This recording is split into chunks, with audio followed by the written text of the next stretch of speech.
यह एक बहुत ही डरावनी हॉरर फिल्म है क्योंकि यह फिल्म सच में बहुत ज़्यादा डरावनी है। इसलिए जैसे ही यह रिलीज हुई, इसे कई देशों द्वारा आलोचना का शिकार होना पड़ा। लेकिन इसके बावजूद इसकी रिव्यू रेटिंग अभी भी बहुत ऊंची रही।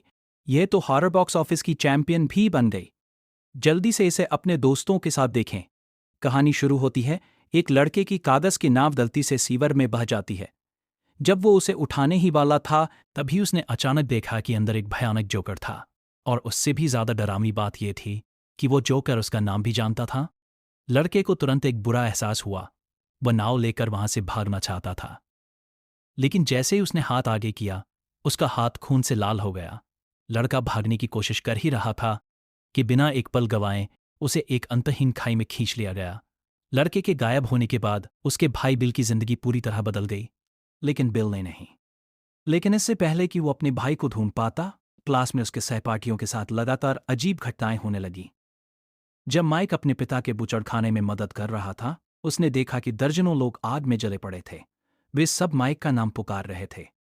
जैसे ही वो आगे देखने बढ़ा, वे सभी अचानक गायब हो गए। केवल एक जोकर बचा था जो हाथ हिला रहा था। इतना डरावना दृश्य देखकर माइक लगभग बेहोश हो गया। तभी उसका पिता आ गया। दूसरी ओर स्टैमली लाइब्रेरी की ओर जा रहा था। वो दीवारों पर बने चित्रों से आकर्षित हुआ। वे अजीब डिजाइनों को देखकर उसे दबाव महसूस हुआ। पहले उसने ध्यान नहीं दिया और किताब रखकर निकलने लगा, लेकिन अचानक पीछे से आवाज आई। उसने देखा कि वे चित्र जमीन पर गिर गए थे। वह हिम्मत करके उन्हें उठाने गया, लेकिन जैसे ही उसने चित्र टांगा, अंदर से एक डरावना राक्षस निकल आया। डरे हुए स्टैनली ने भागकर जान बचाई। इसी वक्त दूसरी जगह बेन लाइब्रेरी में डेटा देख रहा था। उसे कई मौत के केस मिले और हर मौत का तरीका बिल्कुल एक जैसा था। जिज्ञासा के कारण वो पेज पलटता गया। आखिरी पेज में उसे एक बिना सिर वाला शरीर दिखाई दिया। वह डर गया। वापस आया तो उसके पास एक लाल गुब्बारा खड़ा था। वह उसके पीछे चलता गया। अंदर उसे एक लाश मिली जो उसकी ओर बढ़ रही थी। वो घबराकर बाहर भागा, लेकिन रास्ते में उसके पिता का दिया चाकू खो गया। पिता का रेलिंग पर दबाया, चाकू निकाला, उसके पेट पर अपना नाम काटने लगा। बेन ने पूरी कोशिश की और खुद को छुड़ाकर पहाड़ी से लुढ़क गया। हेनरी उसका पीछा करता रहा, लेकिन रास्ते में उसका पिता का दिया चाकू खो गया। हेनरी अपने दो साथियों को लेकर नीचे उतरा, लेकिन बेन गायब था। इसी समय बिल और उसके दोस्त भी वहां पहुंचे। उन्हें जंगल के अंदर एक गुफा मिली। अंदर अंधेरा और भयानक बदबू थी।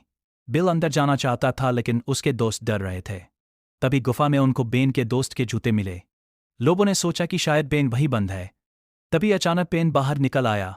एक तरफ हेनरी का साथी पैट भी उसे ढूंढते ढूंढते गुफा में घुस गया।